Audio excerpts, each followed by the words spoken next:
All right, we're streaming, guys. All right, thank you. Yep, no problem.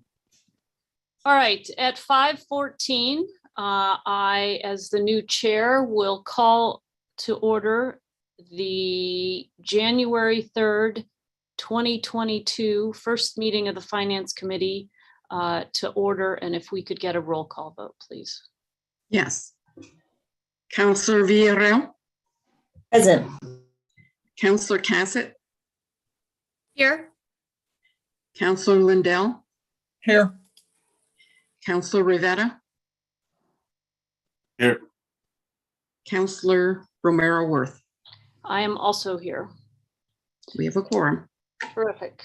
With that, we will go to approval of the agenda. Are there changes to this agenda from the staff? No changes, Madam Chair. All right, any changes from the committee? Move to approve. Second. Can we get it? We have a motion and a second to approve the agenda. Can we get a roll call on that approval, please? Yes. Counselor Villarreal. Yes. Counselor Cassett. Yes. Counselor Lindell. Yes. Counselor Rivera. Yes. Counselor Romero Worth. Yes. All right, from here, we'll move to approval of the consent agenda. Are there items, are there changes to the consent agenda from staff? Madam Chair, no changes. All right, and are there items that the committee would like to hear? Councilwoman Villarreal. Thank you, Madam Chair. I'd like to get some clarification on item F as in Frank. Item I, a quick question on I, and then I'd like to co-sponsor H.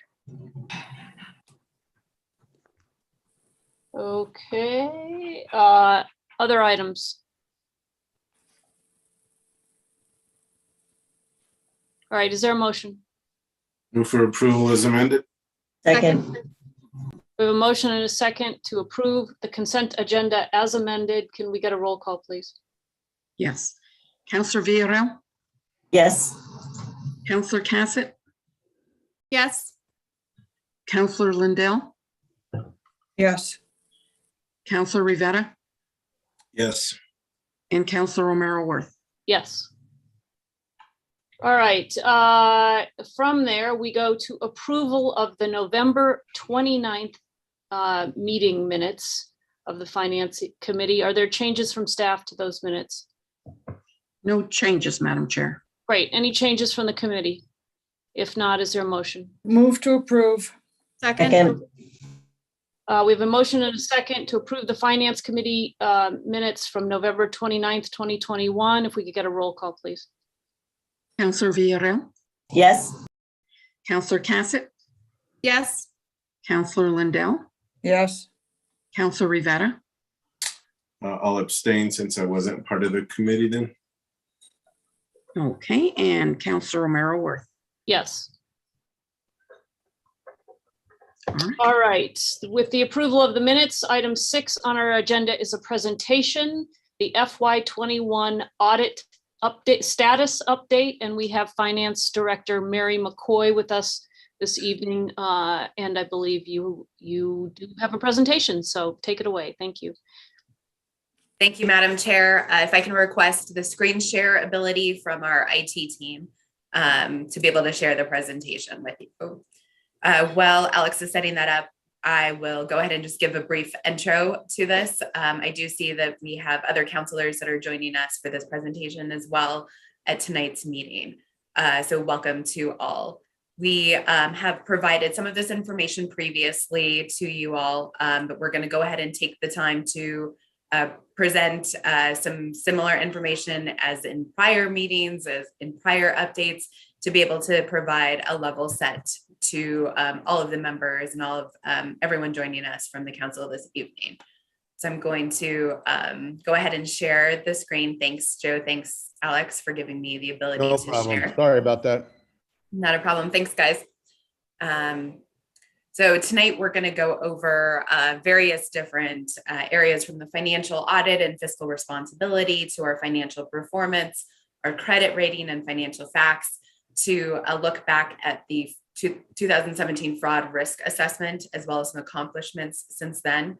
In addition, review the challenges we had with the prior year audit with the FY20 audit, and be able to provide you a status update and our action plan for FY21 and FY2 audits as we're going forward. So bear with me, this presentation will take time, and we will have time for questions at the end as well. I'm going to dive first into the difference between financial audit and fiscal responsibility. Financial audit is an independent examination of our financial statements, and we do this to make sure that all of our financial records are fairly and accurately represented, and they represent all of the transactions that they claim to represent.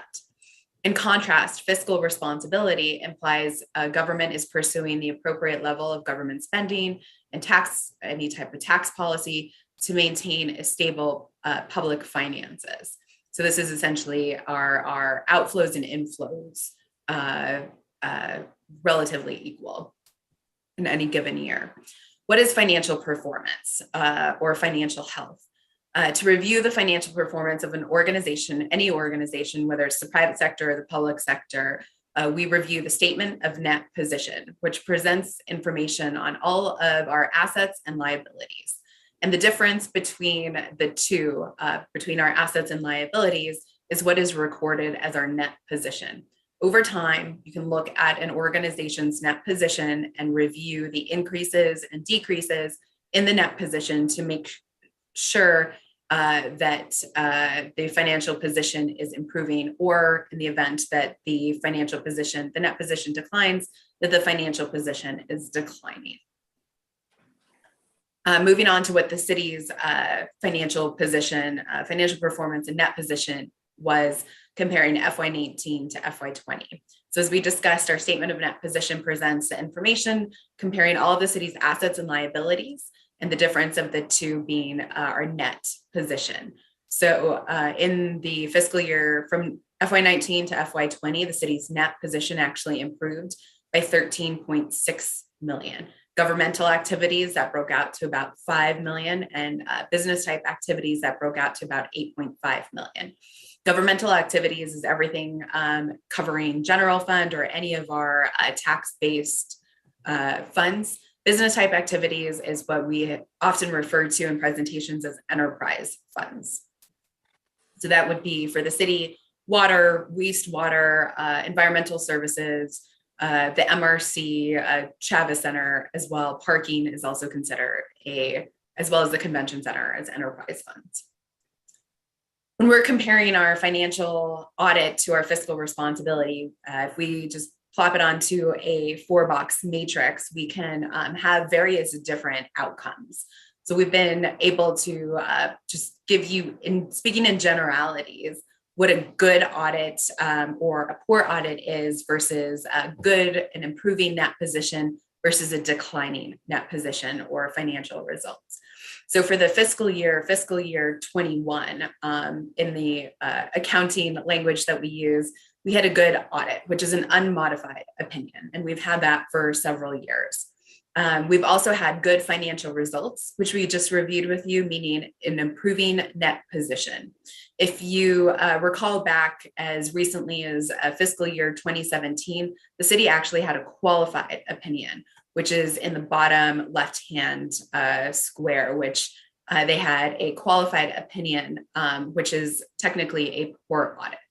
So just the difference, if you can keep this 4-box matrix in mind as we're talking about financial audits and fiscal responsibility, the difference between a good audit and an unmodified opinion, which is also known as a clean opinion, or a poor audit with a qualified opinion and poor financial results or declining net position. I want to move on now to the ratings agencies. We recently were rated by S&P as well as Fitch, and both S&P and Fitch gave affirmed their ratings for the city of Santa Fe. Fitch affirmed their rating of AA+, and S&P affirmed their rating of the city at AA. They both provided a stable outlook for our subordinate lien GRT revenue refunding bond that we did in the last few months. And all other bonds were also affirmed with the same ratings. These excellent ratings were in part based on the city's commitment to strong budget management, as well as proactive fiscal management during the pandemic. To dive a little bit more into detail, this is a very lengthy process that we go through to have our S&P and Fitch rate the city. So these excellent bond ratings in recognition of the city's strong financial management practices during COVID-19 and the entire pandemic, and the city's strong financial health enable the city to successfully refinance our outstanding debt and earn $1.3 million in savings. S&P and Fitch are third-party independent companies that come in and review our financial statements, review our net position, review our the economic outlook, and then provide these ratings to the city. So Fitch characterized the city's outlook as stable and said that the city's strong budget management was demonstrated by its efforts to maintain sustainability in anticipation of the pandemic-induced revenue pressures via significant restructuring of its operations. As we mentioned earlier, to the committee, on November 16th, the city successfully sold $13.5 million of our 2021 subordinate lien revenue refunding on the open market. RBC Capital Markets and Baird led the bond sale as our underwriters. By refunding this $13.5 million, we were able to save $1.3 million in interest expenses over the next 5 years. Again, all due to our strong fiscal management practices. By earning a strong rating from both S&P and Fitch, we were able to save the city $1.3 million. Just the next few slides dive into the level of complexity in our financial system by giving you a look at a few high-level numbers and some work that our staff does to be able to reconcile these accounts and these funds throughout our fiscal year-end audit preparation process. At the end of FY20, the city had total outstanding debt of over $200 million. The governmental activity related to this debt consisted of close to $80 million in debt backed by gross receipts tax revenues and lodgers tax, close to $600,000 in revenue backed by outstanding loans, and a little over $19 million in outstanding property tax supported GO bond debt. In addition to that, to the governmental type debt or business type debt backed by specific operational revenue sources like water or wastewater or the convention center totaled a little under $98 million in bonds and a little over $36 million in loans. So this is a significant debt portfolio that the city manages and has to reconcile on an annual basis. This crosses multiple of different of our 70 funds and 5,000 accounts. Moving on to our capital assets. The city has capital assets for both governmental and business type activities totaling more than $700 million. As our chief investment officer likes to remind me, the city of Santa Fe is about $1 billion operation. So you can see the $700 million, over $700 million in capital assets. Net of our accumulated depreciation is a significant amount of assets for any organization to carry from year to year. These capital assets include land, buildings, systems, improvements, machinery and equipment, vehicles, infrastructure, our park facilities. So it is extremely complicated to account and track and be able to report in our financial statements for over $700 million in capital assets. And again, these cross all different departments, all different funds, and all different accounts that we have for our capital projects. For the fiscal year 20, we did see construction in progress across various city facilities totaling close to $40 million in both our governmental type and our business type funds. So that will change for fiscal year 21. But again, this changes from year to year, but the amount that we carry is significant amount for constructions in progress. For the current fiscal year, we have construction in progress for the airports, for the downtown bathrooms, for Bicentennial Pool, and soon for the teen center, for the Southside Teen Center. And so all of that, we also have to account for the current construction in progress activity. So again, if we take a look back at 2017, the McCard report was a fraud risk assessment and identified 3 main areas of extremely high risks for fraud. These 3 main problem areas can be broken down into the failure of the internal audit function. The internal auditor's office failed to uncover or address many obvious issues over the years. External auditors also failed to know those issues. The failure of the external audit function. So while the city of Santa Fe had changed audit firms as it was required to do, some of the members of the audit team did not change. They moved from firm to firm, and they stayed on the city's financial statement audit engagement team for many years. So the individual members of the city's audit team remained the same over many years, which led to a level of familiarity and complacency that, as the McCard team identified, can result in missed findings. The internal controls were also flagged across city functions as a weakness. The lack of internal controls was due to a series of issues, including the antiquated accounting system that the city was operating, a lack of control over computer access rights, a complete lack of financial and other written policies and procedures, and employees who had no training for their jobs. So if you all also remember, the McCard accounting firm made recommendations and identified that it was important that the city prioritize the recommendations in their report and implement them in a logical, meaningful, and cost-effective way. They also stated in their report that to attempt to implement too many recommendations all at once, much less all of the recommendations simultaneously, would doom the city to failure of their efforts. So taking these recommendations into consideration, the city prioritized the response over the last 4 years in these 3 different areas: internal controls, internal audits, and then the financial audits. So we're going to highlight the improvements in these 3 different areas for you. As far as the improvements with the internal audits, the problems that were identified in the McCard reports was that that the internal auditor's office failed to uncover and address many of the issues.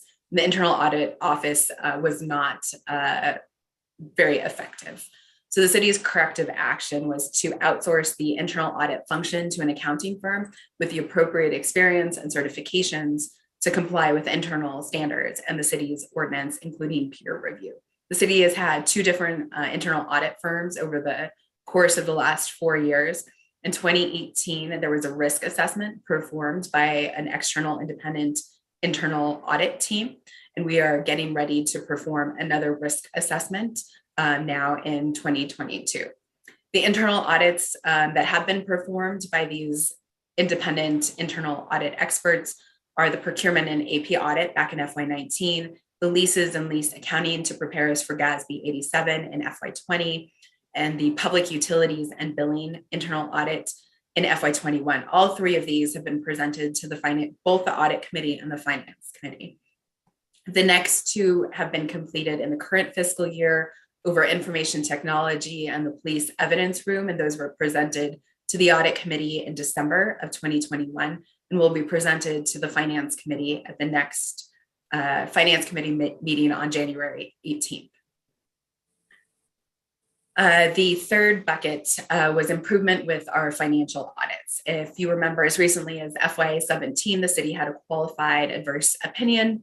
So while the city had changed its audit firm, some of the members of the audit team had stayed the same.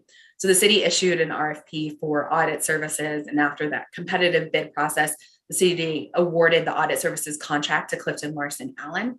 The city has also performed other audits in addition to our external audit, including the IRS audit, the audit by the IRS for the calendar year 2016 and 2017, lodger's tax audits, which were also performed by CLA as part of their scope of work for the city, and a performance audit of the police department that was performed by the Police Foundation a few years ago. How it's going, improvements in internal controls. There's a lot on the slide, so I'm going to go over each one of these bullet points. Internal controls that were the lack of internal controls rather were due to many issues that were identified throughout the entire report, primarily relating back to the antiquated accounting system, the lack of control over computer access rights, the lack of financial and other written policies and procedures, and employees who had very little training for their jobs. So the city prioritized the corrective action over the last 4 years to address this in 5 main areas. Really the biggest push and the biggest priority for the city was modernizing our antiquated accounting system. In FY20, the city prioritized implementing our Tyler Munis financial and human capital management system to rebuild our internal controls and system and move away from the antiquated manual accounting system that was the old E1 or JD Edwards system that the city had used for a little over 20 years. The new system ensured that our audit trails were turned on, ensured that our control over computer rights and access as a role-based system. We implemented the 3-way match and established a central repository for contracts, purchase orders, and other documentation. This was a significant lift, as you all will remember from dating back to FY18 and FY19 for the implementation process, and then actually implementing the system in fiscal year 20. We have also reorganized the finance department in order to support segregation of duties. We've decentralized the finance department to ensure that no one person was responsible for all revenue in and payments out, just as one example of what the reorganization accomplished. We've also hired professional staff. We've hired professionals with over 20 years of experience into key managerial roles and with key accreditations, everything from CPAs, CFAs, or CPOs into these key positions. We're very excited that at the end of December, we had another CPA start in our accounting division as well. So we're very grateful to continue to bring on these talented people into our department. We have updated our policies and procedures, and will continue to update our policies and procedures in future years, including the cash handling policy, the procurement policy, the P-card policy, our grants management policy, and produce multiple desktop manuals to accompany our new accounting system.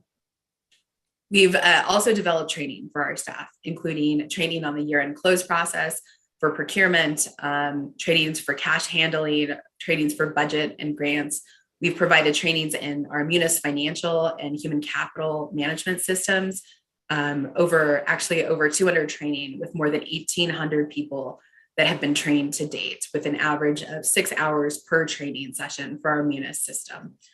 We've also developed partnerships with New Mexico Edge, with the NMSU, and Carolyn Roybal, that's on the call with us today, has been our lead in creating that partnership and maintaining that partnership. That was something we started prior to the pandemic and then had to put on hold for the last year, but we have started those trainings again in the fall, thanks to the work that Carolyn is doing. And those trainings cover everything from accounting 101 to other more complicated subject matter areas. Our FY20, as you all know, audit had several challenges. Primary challenge was the implementation of our new IT system. Since the late 1990s, the city did use our antiquated E1 system, which did lack internal controls. The FY20 was the first year that the city used that new technology. And this was a critical change that did top our city priorities over the last few years. Unfortunately, with those challenges, with that new technology come challenges, as well as the city overcomes the learning curve to be able to implement successfully and adapt to new technology. In addition to that, similar to the Kronos outage or downtime that we're having now, Tyler Technologies had a security incident in 2020, if you all remember. And Tyler Technology was unable to provide the city with tech support for 4 critical weeks when we were trying to finish the FY20 audits. As with any IT system implementation, there were many technical challenges other than Tyler Tech being down as we closed out fiscal year 20, which contributed to the late audit submission. This is not something that's unique to the city of Santa Fe. Other organizations have also had challenges with the implementations of new IT systems. I would imagine, if you think into your experience, you can come up with examples of challenges that other organizations that you've worked in have had. At the state, several of us worked at the state with the implementation back in FY07 of the SHARE, their enterprise accounting and human capital system. During that year, the General Services Department and the Workforce Solutions Department were late on their audit, actually for FY07 and for the subsequent year, FY08 as well, and had multiple findings in their audits for those years. The state of New Mexico, actually, DFA does not have financial reports posted on their website for 2007 and 2008 after the SHARE implementation, but they do have them for other years. Other challenges to complete our FY20 audit was turnover in key positions. The city's accounting officer, which is the position that is responsible for managing the year-end close process, resigned about 6 months ago in the middle of the FY20 audit process. We have, that position was recently posted, and we are going through the hiring process for that position now. So unfortunately, that position has been vacant for the last 6 months, and we have not had the chief accountant position for the city to be able to move the audit, the FY21 audit further along. The COVID-19 pandemic and getting 17.5 million in CARES Act processed in 3 months. This is something that we have reviewed with the committee several times. We've had about a 40% vacancy rate in the finance department. Several members of our team have tested positive for COVID-19, which has required them to be out of work during the closeout process. And in addition, in the middle of closing out fiscal year 20, we did receive the 17.5 million in CARES Act, which we processed through the course of about 3.5 months, diverting our attention from the audit close process, the audit prep and fiscal year 20 close process to be getting the emergency funds out the door. And of course, having a late FY19 audit also contributed to a late start in FY20 audit preparation. So moving on to our FY21 audit status.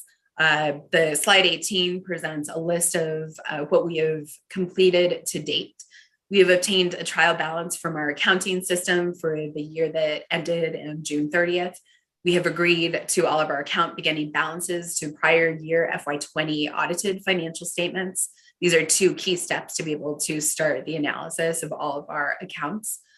We have performed a trial balance assessment to determine which significant accounts have been reconciled through the end of the year. We have assigned responsibilities for reconciling those significant accounts out to all departments. As of September 2021, the deliverables for the finance department, for the budget office, the procurement office, and payroll are all completed. As of December of 2021, the finance department has finalized preliminary reconciliations of its investment accounts, about 350 million in assets for fiscal year 21. As of January 2021, the finance department finalized the workman's comp and general liability claims payable reports. As of December 2021, the finance department had submitted its preliminary reconciliations for major revenue sources, including gross receipts taxes, property tax, MVD, combined fuel tax, franchise fees, like gas, electricity, and cable, as well as lodger's tax.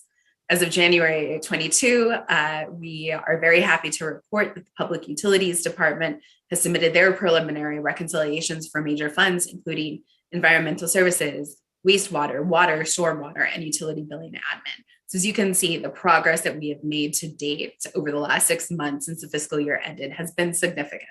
We are continuing in the finance department to have a 40% vacancy rate, and across all city departments, a 20% vacancy rate. So as we are trying to reconcile 5,000 different accounts across 70 funds in all city departments, we have continued to make progress despite those high level vacancies in each of our departments. On slide 19 presents you with a list of the reconciliations for the 5,000 accounts and 70 funds in all of our different departments that are underway. So again, as we talked about, 700 million or so in capital assets, all of our cash, restricted cash, investment and cash equivalent accounts, our outstanding debt, our federal expenditures, so on and so forth. This is just a glimpse, in a very high level glimpse into the different categories that we have for the 5,000 accounts and the 70 funds that are underlying all of what's on slide 19. For FY21 and FY22, our audit plan includes 5 key action steps. We are going to contract with an audit coordinator who will be responsible for coordinating on site with city staff across all departments and our audit preparation contractors.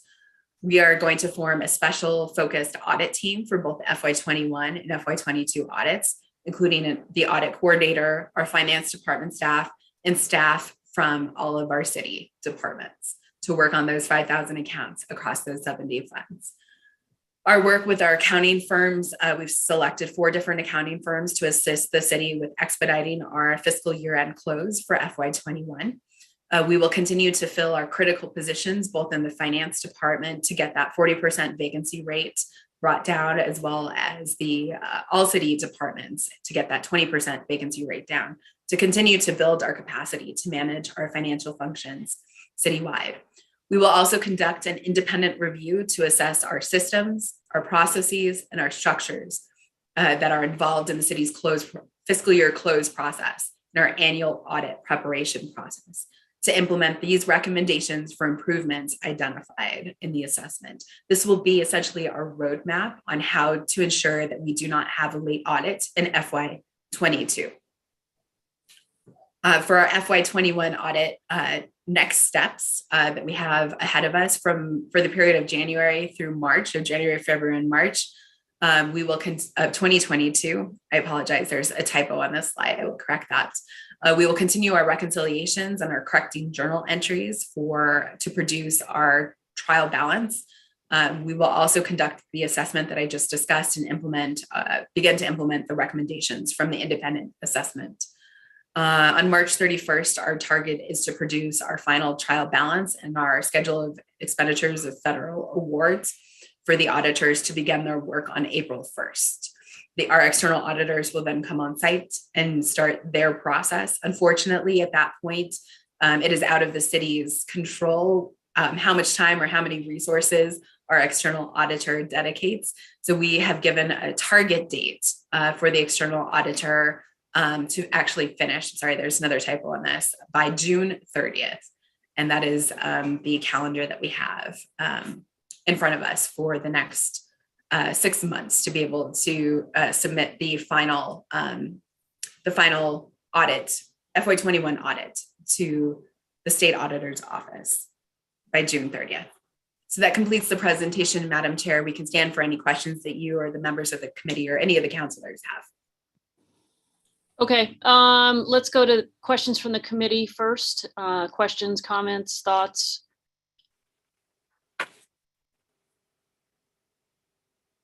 Councilor Rivera. Thank you, Madam Chair. Thank you, Ms. McCoy, for your thorough presentation. First, is there a way you could send us that presentation via email? At some point, doesn't have to be right now, but. Madam Chair, Councilor Rivera, yes, I can email. Okay, thank you. And then do we anticipate that we will be on time for our next audit? Madam Chair, Councilor Rivera, that's why we have the 5-step plan that we have proposed, because it is always our goal to submit an on-time audit.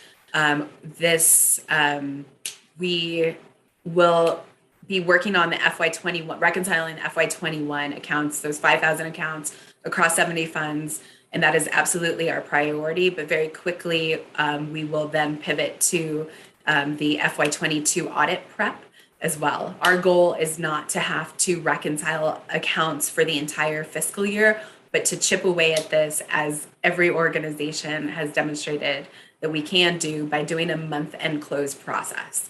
And so as we move forward, we plan on reconciling the first 6 months of fiscal year 22, and then to start reconciliations with January and then February on a monthly basis. That does require the cooperation and the collaboration of all city staff that is assigned to reconcile these 5,000 accounts across these 70 funds.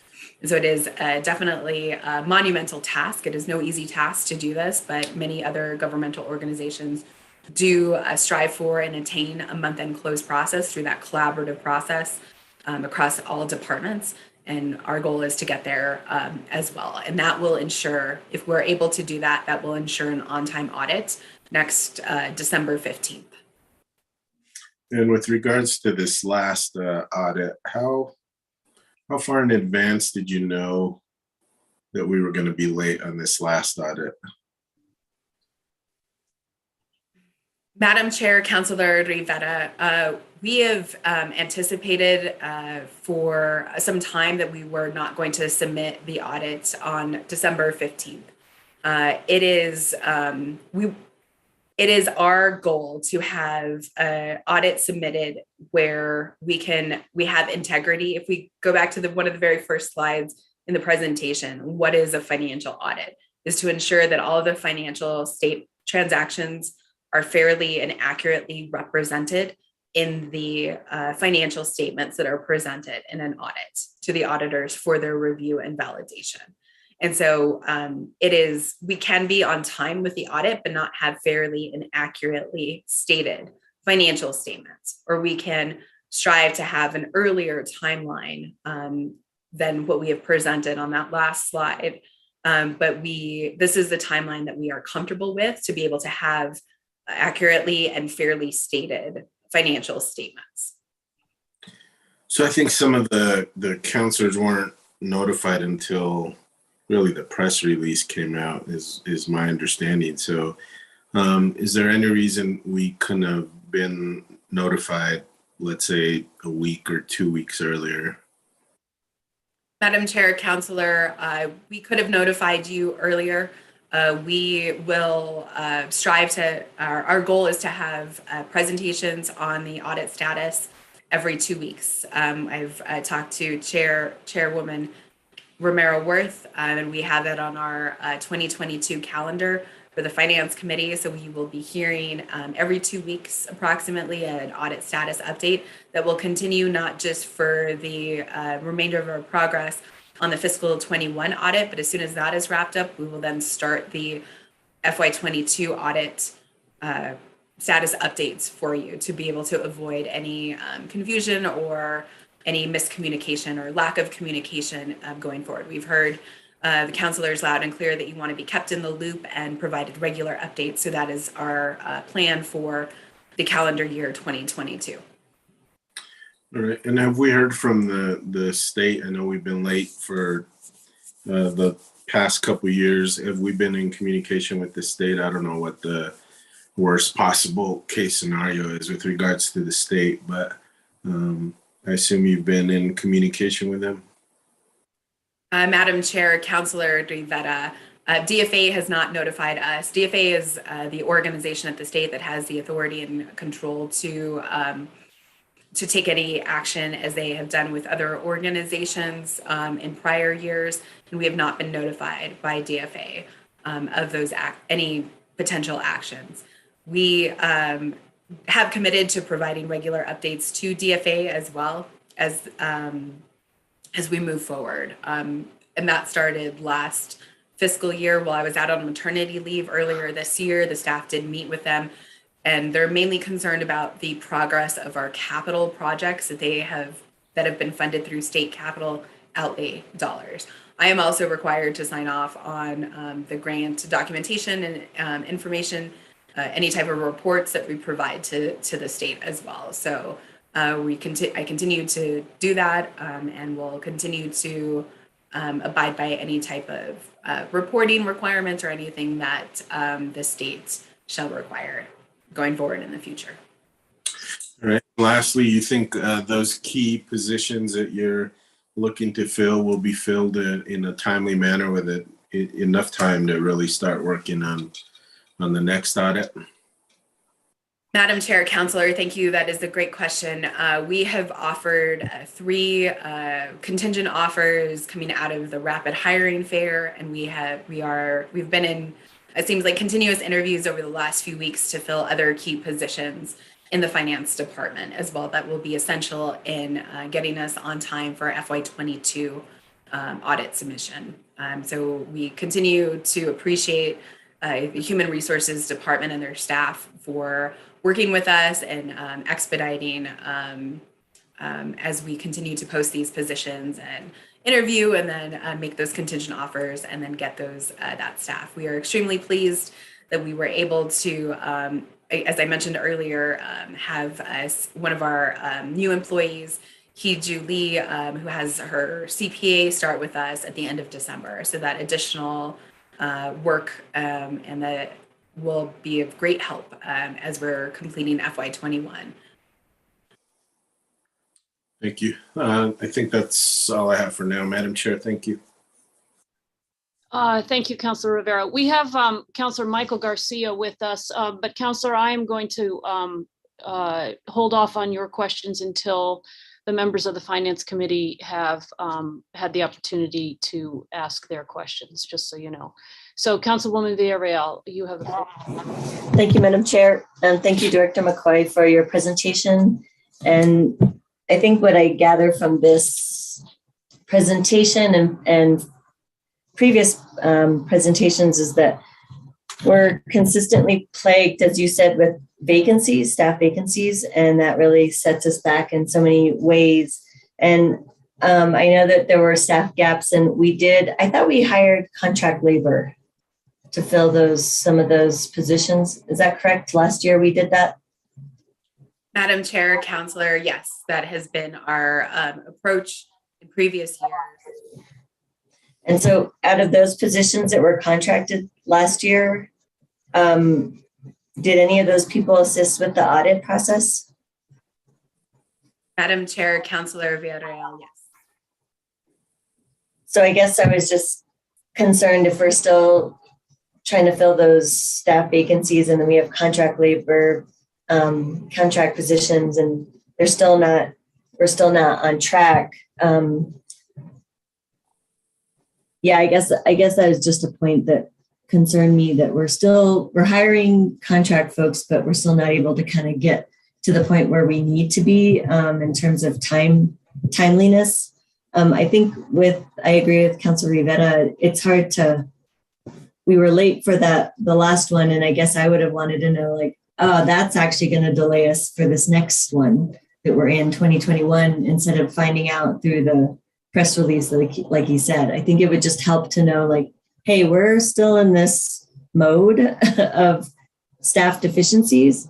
And so as much as we'd like to achieve trying to get the next audit done, we're not going to make it, instead of finding out in December. So, I mean, just thinking about it now, I think it was probably unrealistic to even think we were going to finish the next audit after completing the late audit last year. So I think it would be good to have the 2-week audit status updates to help us kind of understand where we're at and get everybody on the same page, and just for transparency's sake. So I think that's helpful. Yeah, and I'm still thinking, Councilor Rivera brought this up about the fact that we're asking for the extension and planning on getting it in March of 2022. I guess I'm just concerned that we will be late for the next year's audit. I mean, I want to be optimistic, but do you think that I guess with those updates, it'll help us, but I want to hear from you, maybe, to just tell us, do you think that because we're in this next, like, delayed, it pushes everything back, and there's a lot of things happening that the daily needs that staff has to do, and then we have budget hearings. So all that combined, is it realistic to say that we're going to submit next year's audit on time? Madam Chair, Councilor, thank you for that question. It's an excellent question. As I mentioned previously, and we've talked about this in other committee presentations, and we'll continue to talk about this, because these are the basic building blocks to be able to achieve an on-time audit, is being able to close each month out. So that means that invoices from city staff for their contractors are due by a particular day after the close, after the 30th or the 31st of the month. And that is one of the basic core, as a really easy example, if we don't have those invoices in, by a particular day, we can't close the activity out for that month. And so that's just one very simple example of how it takes an entire team, everyone in the city, to be able to pitch in to meet the deadlines, to be able to have a goal of closing the fiscal year, the fiscal periods each month out every single month. Because you don't build a house by starting with the roof and then get to the foundation. You build the foundation first, and then you build up. And that's what we plan to do. The foundation of being able to have an on-time audit is to be able to implement a very rigorous, very strict deadlines for a month-end close process that everyone in the city adheres to. And the invoices are just one very simple example. All of the complexity across those 5,000 accounts, across, the over 30,000 customer accounts that we have in our public utilities department, across our 70 different funds that range from our governmental activity to our business type activity, right? This is a very complicated enterprise.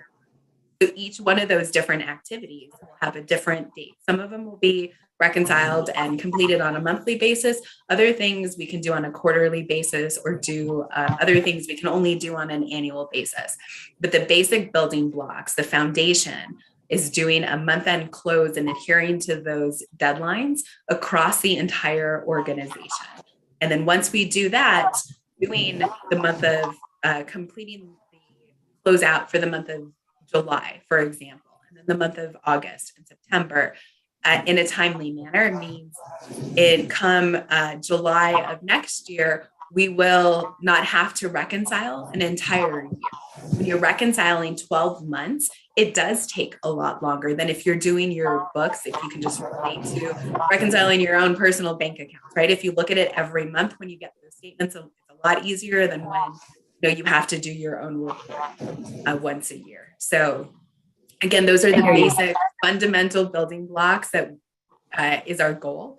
Being able to hire in a new accounting officer to lead efforts, being able to continue to fill the vacancies, not only in our own department at 40%, but also being able to fill the vacancies throughout the city, because we understand many of our staff are doing multiple different assignments in addition to their own workload.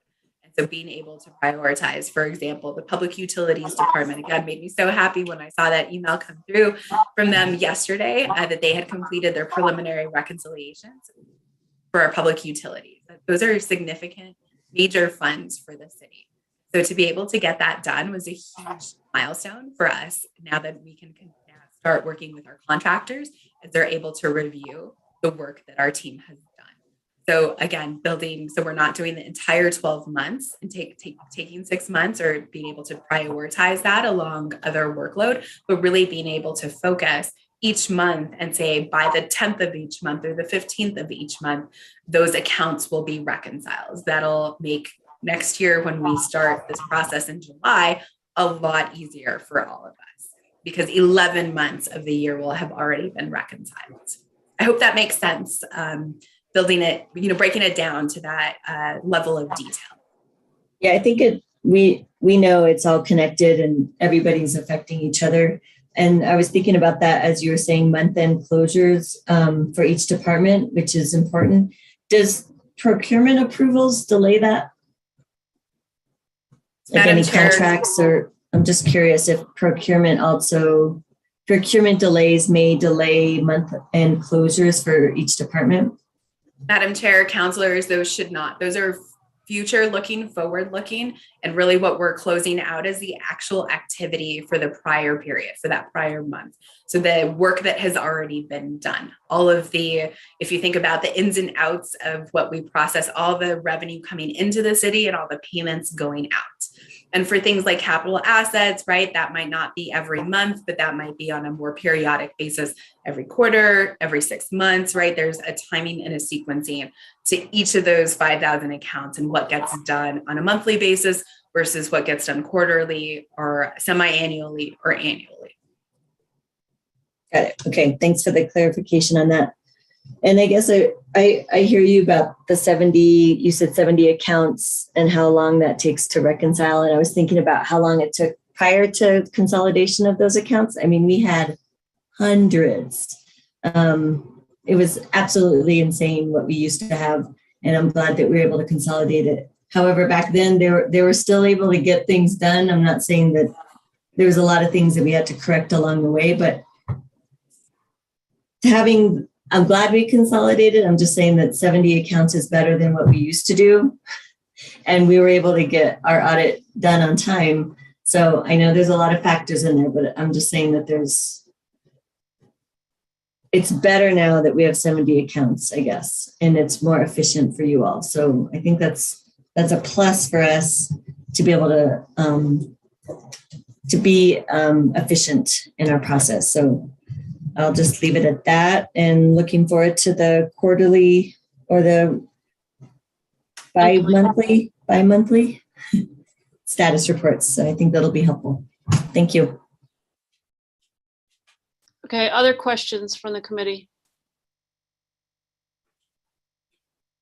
As I mentioned, we have Councilor Garcia with us this evening, joining the committee. Councilor Garcia, your hand is up.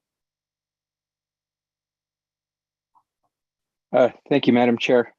And thank you, Director McCoy, for the presentation. I really appreciate the update. And I do want to give a big thanks and shout out to all of the finance department folks. When you have a vacancy rate of 40% and only 60% staff doing the work, I can only imagine the workload. And so I just want to let them know that they're supported, and we're going to do everything we can to get that department up to 100%. With that being said, Director McCoy, you talked about 40% vacancy rate. How many positions does that entail? Madam Chair, Councilor Garcia, that's a little over 20 positions, about 23 positions. Okay. And out of those 23 positions, how many, I know you mentioned we gave out 3 offer letters during the recent rapid hire. So is that part of that 23, or is it 26 minus that 3? It's 23, including those 3 positions. So as soon as those individuals start, we will have 20 vacancies. Okay. And out of those 20 vacant positions, how many are we currently hiring for? Madam Chair, Councilor Garcia, we are hiring for all of them. We are actively recruiting and seeking candidates for all of those positions, or in the process of hiring for those positions. If you recall from the budget adjustments that the governing body approved in the middle of December, there were 4 finance department positions that you approved the funding for. Those were our 4 frozen positions for this year, and 2 of them were in the Treasury division. 1 was in procurement and 1 was in accounting. And so all of those positions will be actively working on various different finance functions, but all in collaboration to finish the FY21 audit, as well as be on time for the FY22 audit. Okay, that's good to know. And so out of the 20, we're hiring for all 20 of them. What is the prospects? I know that when you have a great number of positions open like that, some are going to attract more applicants, some are going to attract less. Those positions that are attracting less, are we doing any type of evaluation or trying to understand why these positions are not being filled? As you recall in the letter that the state auditor sent us, he mentioned that every other municipality is not using vacancy rates as an excuse for turning in a late audit. And I want to make sure we're doing everything we can to fill the positions that are open. And we're trying to turn over every rock however we can to fill these 20 positions, because I think when we last had an update in regards to the fiscal year 20 audit after it was fully released, a lot of the findings were due to vacancy rates. And that is becoming the reoccurring theme that we can't be using that anymore. Having a vacancy rate is not the crutch we can use. So if we can't fill the positions through our traditional hiring process, are we open to filling the positions through a contract basis? That way we do everything we can to ensure that our fiscal year 22 audit is not late. So Madam I guess Chair, my question, sorry, Director McCoy, my question is, are we open to bringing on contractors to fill these positions we're just struggling to fill? Madam Chair, Councillor Garcia, we have actually been evaluating several of our positions. Part of it, as we have seen in several of our city departments, is a market issue, a labor market issue. It's at the point where we need to attract certified public accountants, CPAs, or others with certifications to be able to fill these jobs, not just in the finance department, but in other city departments, the finance functions in other city departments. We are not able to attract the talent at the rates that we are offering. So part of that, we are actively working with our HR department to review some of the classifications that we have to be able to see if there's anything that we can do to correct for those classifications now with the changes that we are all witnessing in the labor market. So I think that's the first step to ensure that we have the right classification, the right qualifications that we are requiring to be competitive in the market that we are in currently. I think a positive part that we've heard from several of our employees that have started in the last 3.5 years that have come over from the county or from other cities or from the state of New Mexico, from other governmental organizations, that the city is very competitive when it comes to our health insurance package and when it comes to what the city pays in for our para, and when it comes to our other city benefits with retiree healthcare and such. So I think it is really positive aspect that we are also trying to use and have been successful in using to recruit candidates away from other governmental entities. So it's a mix between reviewing our current job classifications or job descriptions to make sure that they are accurately classified to be able to attract the level of talent that we need when we're competing with accounting firms or other governmental entities, in addition to advertising for what makes the city of Santa Fe, in terms of our benefits package, truly unique.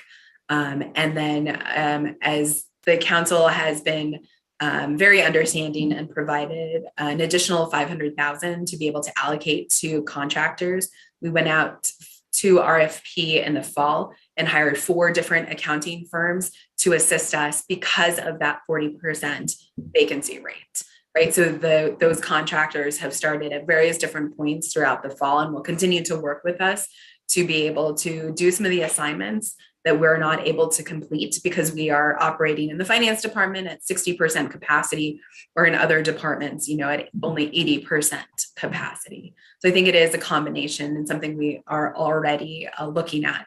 We hope that through the independent assessment that we are engaging with, that the consultant will be able to review our processes, our systems, and our structure to tell us if we have the right systems, processes, and structure in place and what we need to do to make improvements alongside, hiring in qualified, competent, permanent staff and contractors. I think those are 2 key points, but also if we need to make any changes for the structure, the process, or the systems, we'll be bringing that forward to council potentially starting, now in the winter, but definitely in our FY23 budget proposal. Great, thank you. I really appreciate all of that. It's good to hear we're looking at how we can maybe modify or change some of our current positions to meet some of the needs. But as we all know, that does take some time. And I just don't want that to be the excuse in a year from now that, we reclassed all these positions and it's made our audit late. I think in the world of auditing, you can see when an audit is late and plenty of advance notice. I mean, it was obvious this audit was going to be late when our last audit was going to be late. And I think our chances of having the 22 audit late are greater because we still have that 40% vacancy rate. And I think we need to begin to look at filling that 40% with contractors. That way we aren't late as we are reclassing these positions to backfill them with permanent employees. I think it's incumbent of us to ensure that we do everything we can, use every tool in our tool belt to ensure that our fiscal year 22 audit is not late. Because using the excuse of we're low staffed is not cutting the mustard anymore.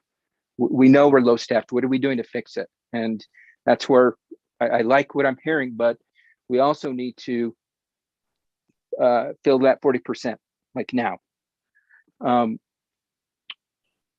What I'd like to learn a little more about, and maybe this is what can be presented at our next, or at the next update, is attrition rates. The attrition rates of the finance department and how that reflects against the entire city. Because 40% is a big number. When you have a gap of your workforce of 40%, which is nearly half, that means nearly half of the work is not getting done. And with an department like the finance department, it's critical that we do everything we can to not be at 40%, to not be at 20%. It should be one of those that's consistently filled all the time. So I'd like to see at the next meeting, what is the attrition rate for the finance department? Madam Chair, Counselor, we will work with the HR department to gather that information. I do want to remind the committee and the council members that this 40% vacancy rate originally started with the frozen positions as we went into COVID. At that moment in time, we had a hiring freeze in order to be able to ensure that, along with other measures, that we were able to have stable financial outlook for fiscal year 20 as well as fiscal year 21, which we saw the result of by Fitch and Standard & Poor's, giving us, affirming our ratings and giving us a stable outlook going forward. So because that was, some of those positions were vacant at the time, those were held frozen and funded throughout fiscal year 21. So it might not necessarily be reflected in the attrition rates, Councilor Garcia and other members of the committee, but we're happy to present that information at the next meeting. Thank you, Director McCoy. And I understand, there are factors such as positions being frozen, but that was across the entire city for the most part. And we're not seeing that 40% rate with other departments. It's the average of 20%. So Madam Chair, Councilor, that rate was the rate that we went into the hiring freeze with, unfortunately. Prior to that, we had several retirements in the organization when we implemented, the same year that we implemented the new financial system. And unfortunately, that was just the luck of our department at the time. When we did prepare the FY21 budget, we did go through position by position and make determinations to fund first and foremost all of the positions for the city that were considered public health and safety positions for the city, to ensure that the folks that are fixing our streetlights, those positions were funded at the appropriate rates as determined by the director at the time, and so on and so forth.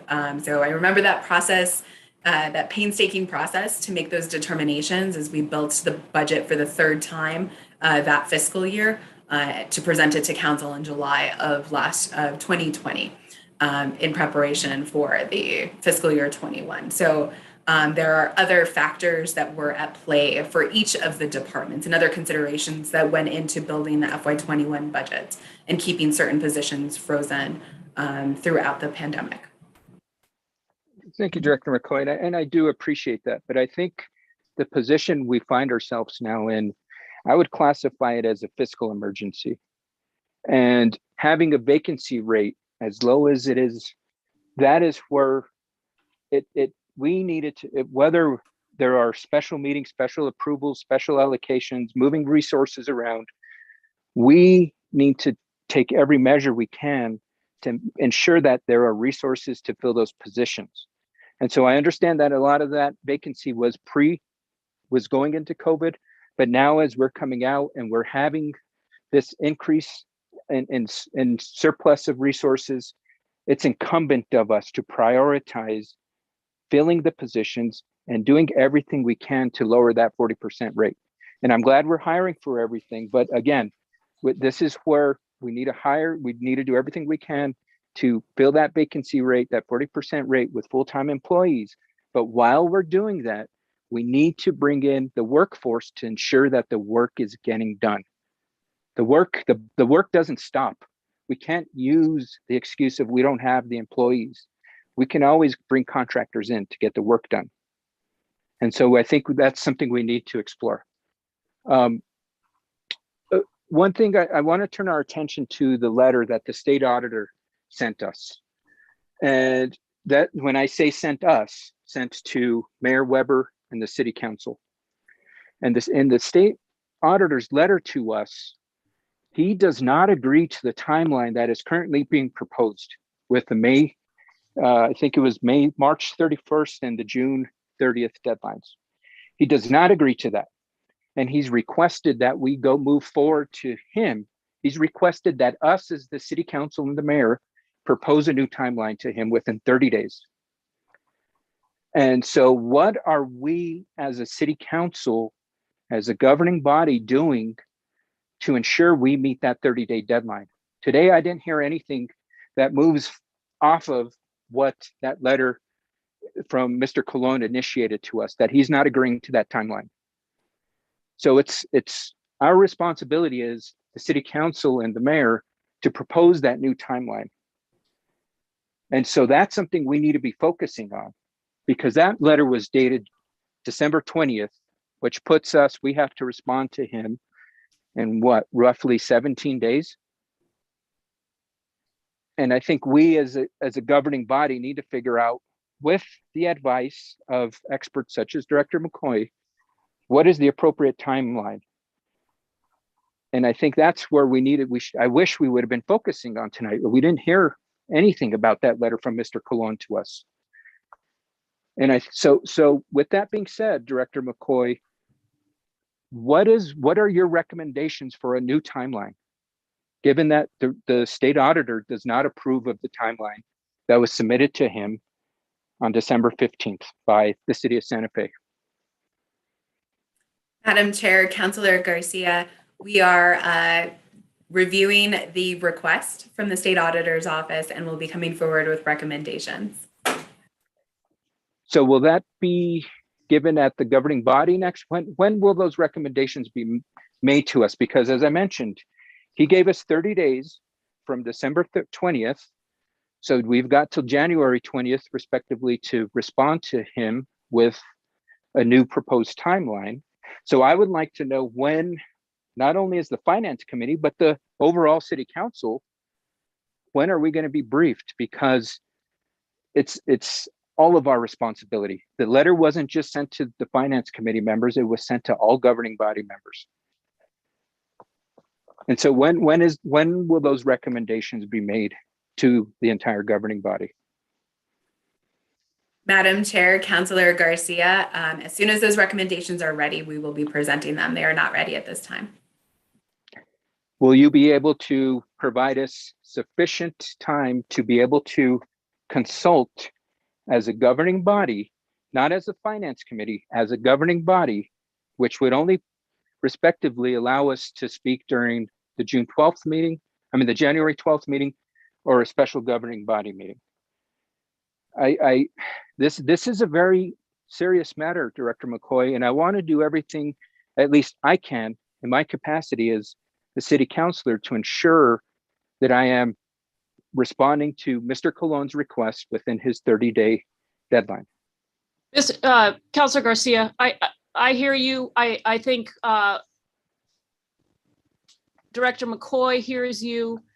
Nobody is suggesting that we take this matter lightly. In fact, that is why I have met with Director McCoy to talk about how we move forward. The fact that I understand that councilors were not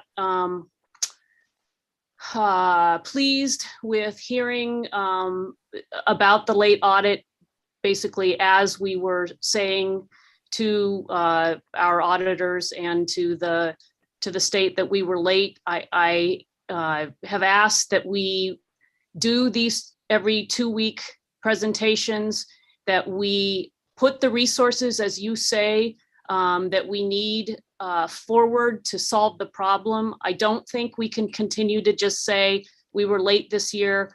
We are going to be late next year. We've got to get off of this merry-go-round, this hamster wheel, this whatever you want to call it.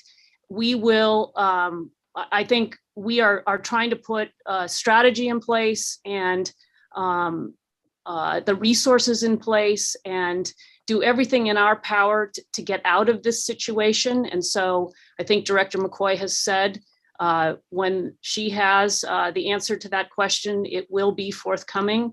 And I do plan as the new chair to be on top of this, to be making sure that we're doing everything we can do. I think as you can see from this presentation, there are a lot of moving pieces. There are a lot of factors that are at play here. This is not an easy thing to fix, and lots of progress has been made. And I guess I would ask that all of us, this committee, the counselors that don't sit on this committee, and the public at large, because I have certainly heard from folks across the community about their concern over this issue, and I agree with them, to go back to the McCard report, refresh your memories about the serious deficiencies that report brought out with this city. They are things that are not going to be fixed quickly. And I think we're living that. And then you throw on top of it other factors that the city has been dealing with over the last few years.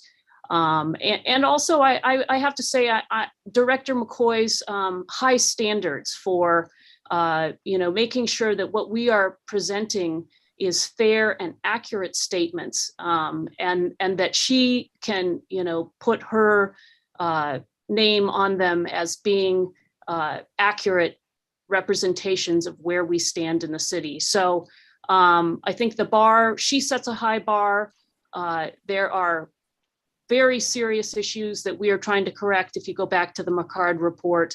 And then, who knew that we'd throw a global pandemic in the middle of it and all that has brought. So I hear you. We are taking this very seriously. We will, as a committee, take this very seriously. As a council, I think we need to take it seriously. And I believe this presentation is part of our meeting on the 12th.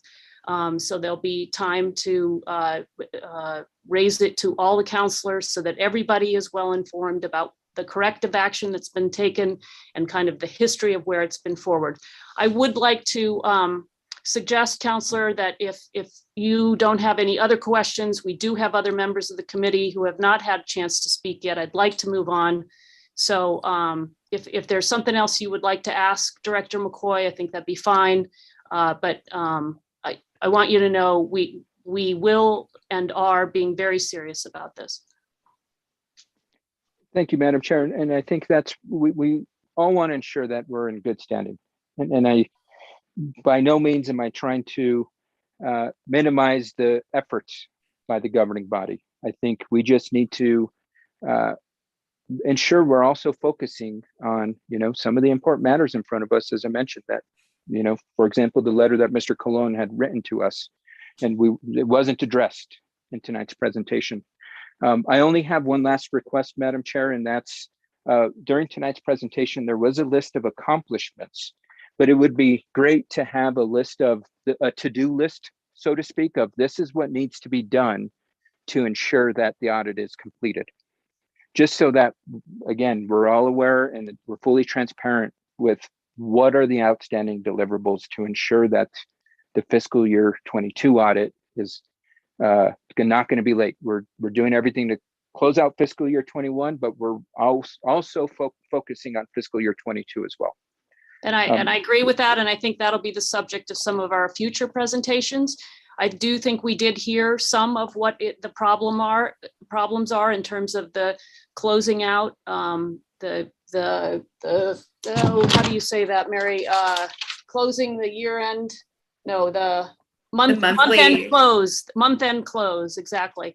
That is certainly a big piece of this, and it has implications for other departments as well as the finance department. And I think we're going to get into all of that. And I hear you. I agree. We don't.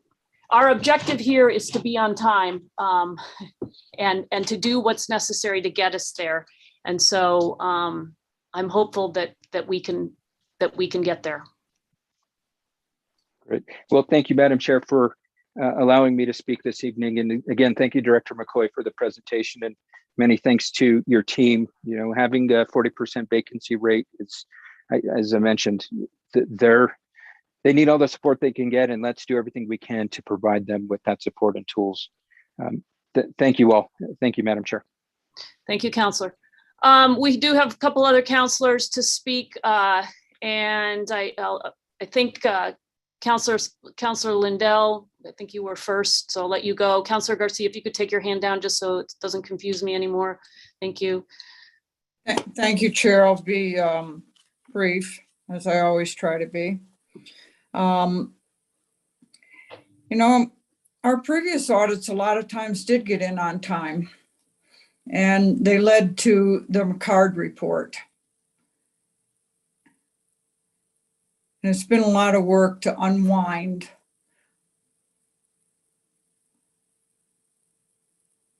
dozens and dozens of findings in that McCard report. And, you know, it's not just the finance department that does this audit. It's dependent on every department in the city getting data over to the finance department. I don't know if that's happening in a timely way or not. I think probably Director McCoy has been gracious about not saying, well, do you know that I have departments that I've got that? I think you've been very gracious about that. But I'm reading between the lines. It's not one department that does this. I also think when we talk about contracting out costs a couple 100% more in costs than hiring people, even with our benefits package. And when we contract out, it's not like they just walk in and know exactly what we need.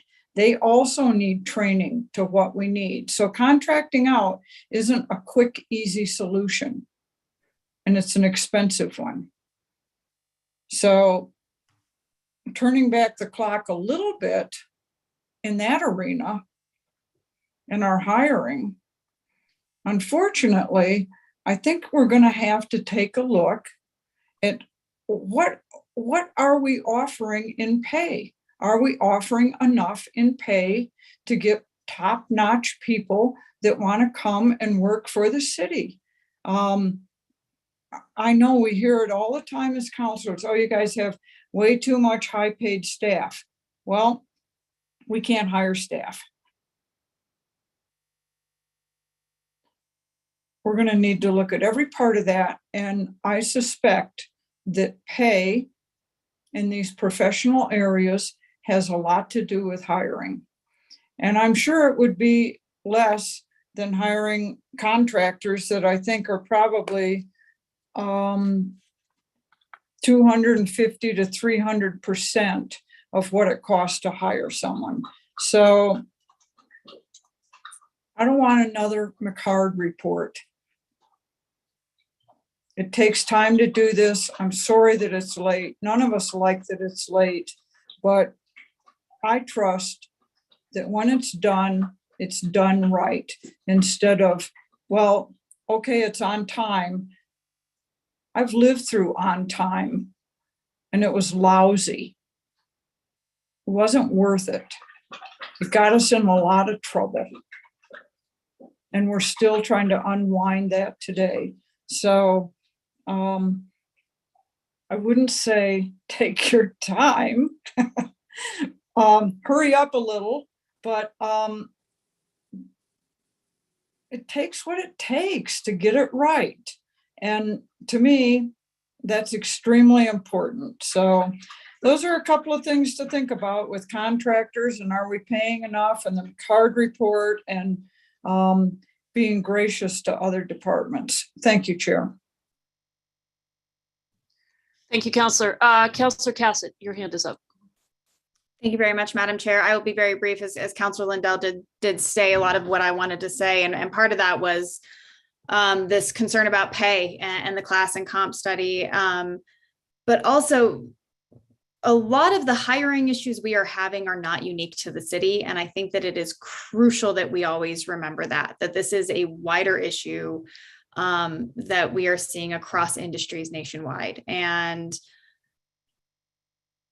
it'll be interesting, as we move through the class and comp study. I'm not sure if this will be part of it, is looking at, where, and specifically within this department, within finance, if this challenge is an industry challenge. We know we've talked about this with engineers and traffic engineering, and that there's just simply a shortage of engineers, and there have been a shortage of a lot of professionals in general. And this is kind of a wider social context, and it is something that we do need to work with. And I think looking at what we are offering, what we are paying, I know I've had this conversation before, either in this committee or at governing body, about the grants management position, of how this is a really unique skill set, and probably are going to have to bump that pay if we actually want to get somebody into that position.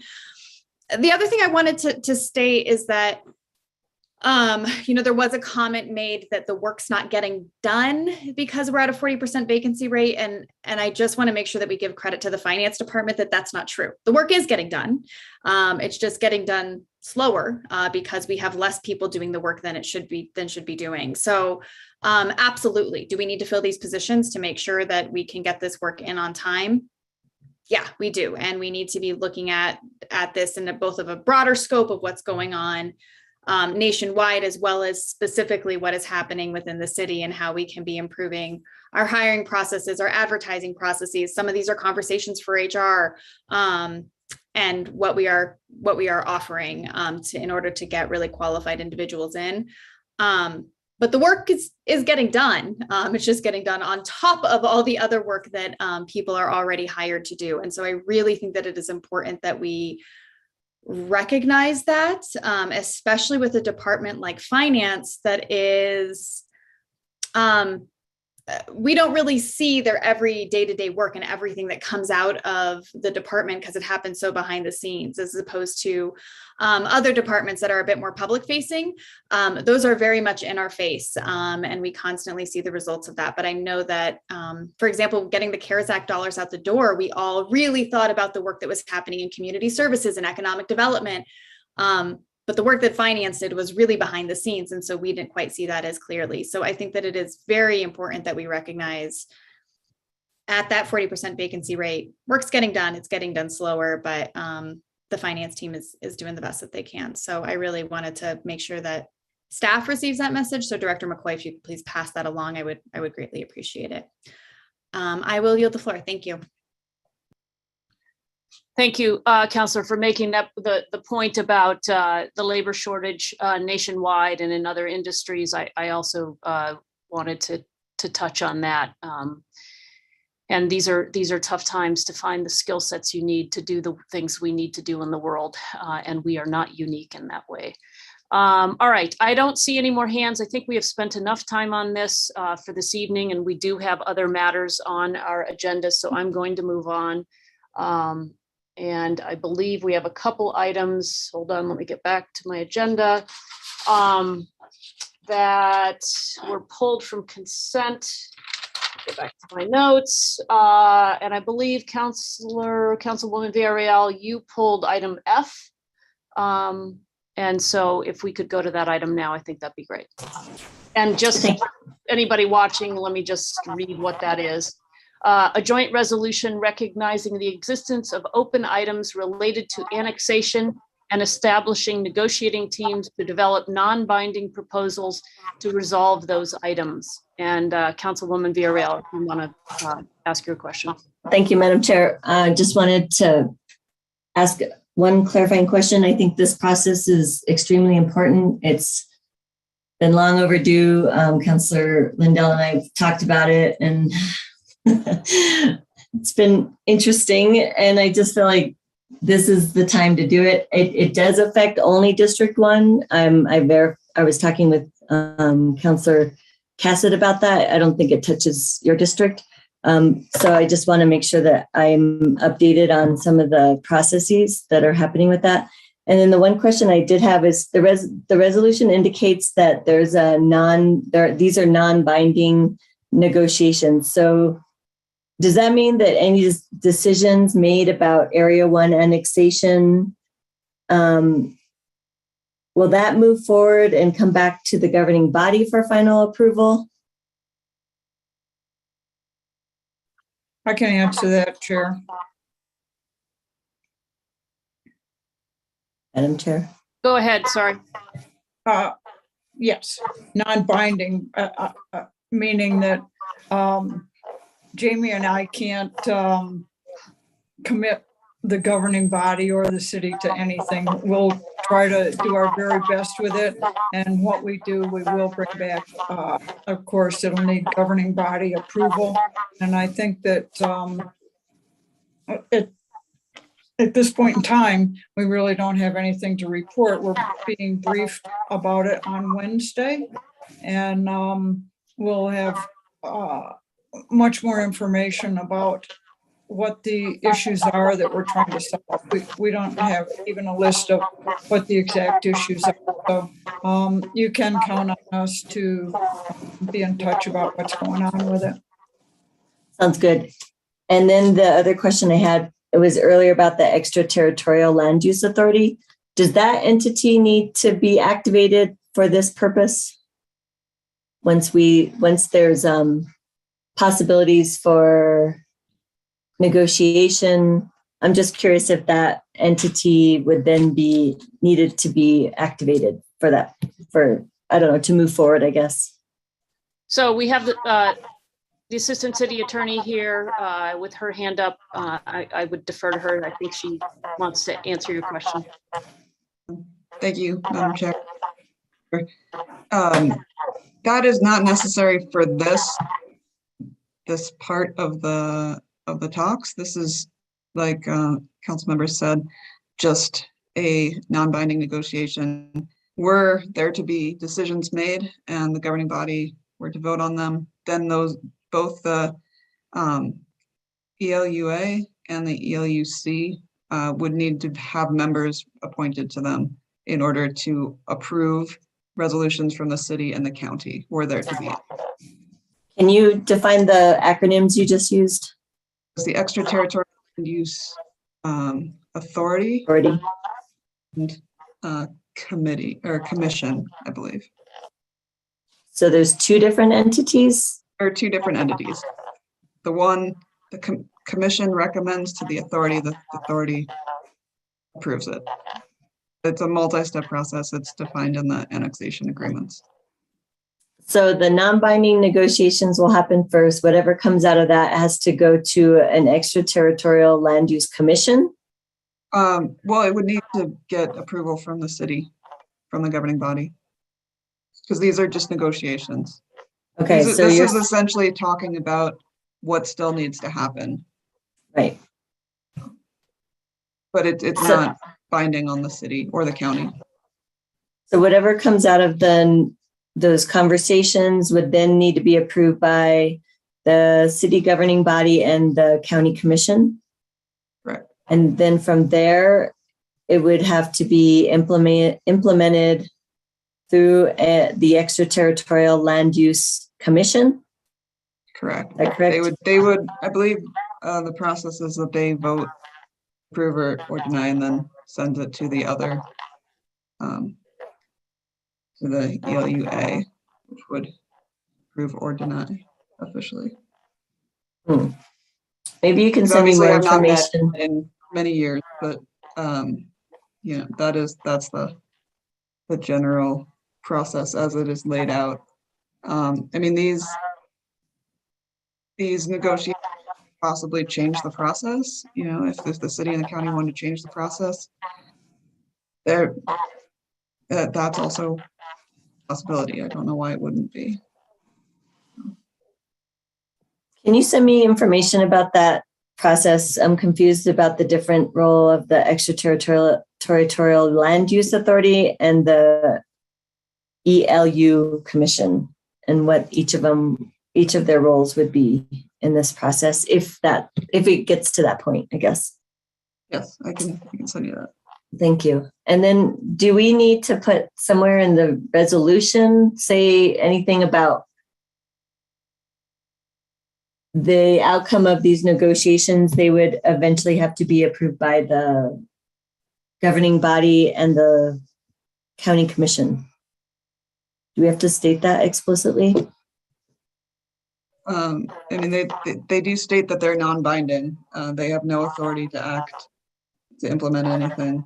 I don't think it needs to be more clear than that. Okay, so that's sufficient, saying that it's non-binding? Yes. Okay, that's all I have. Thank you. I move to approve. We have a second. Second. We have a motion and a second to approve this item. Can we get a roll call, please? Counselor Villarreal, Yes. Counselor Cassett, Yes. Counselor Lindell, Yes, Counselor Rivera, Yes. and Counselor Romero Worth. Yes. All right, with that, we will go on. That motion passes. We'll go on to item I, an ordinance amending section 2-1.13 to establish that the mayor pro tem shall serve on one city council standing committee, which shall be the finance committee. This, as I think I've mentioned in other meetings, is a companion to the procedures rules that are making their way through the council. And I believe Councilwoman Villarreal, you said you had a question on this. Yeah, thank you, Madam Chair. Can staff just give a quick overview about the explanation of why we want to make the change? Thank you, Madam Chair, Councillor Villarreal. This idea came out of this discussions, as Chair Romero Worth mentioned, about the procedural rules and the discussions on that we've had. It was realized that the number of positions that are available on the committees and the number of members that are on the governing body, especially if the mayor is not appointing himself to any committees, it means that they're never going to be, no one's going to have equal number of committee assignments. And so given the duties of the mayor pro tem, it was thought that having that person assigned to only one committee would theoretically, if there's an even distribution of assignments, it would allow all the other members to be appointed to two committees. So it would be an even distribution. So that's the thinking behind it. Okay. Was there more? Thank you, Jesse. Did Councilor Cassett have more? Yeah, Councilor Cassett's a sponsor. Councilor, did you want to add to that? Yeah, I wanted to, well, actually, maybe if you wanted to add to that, because I believe this might have been your brainchild as part of our conversations, but a little bit more. Go ahead. Okay, I'll add to some of our thinking behind this proposal.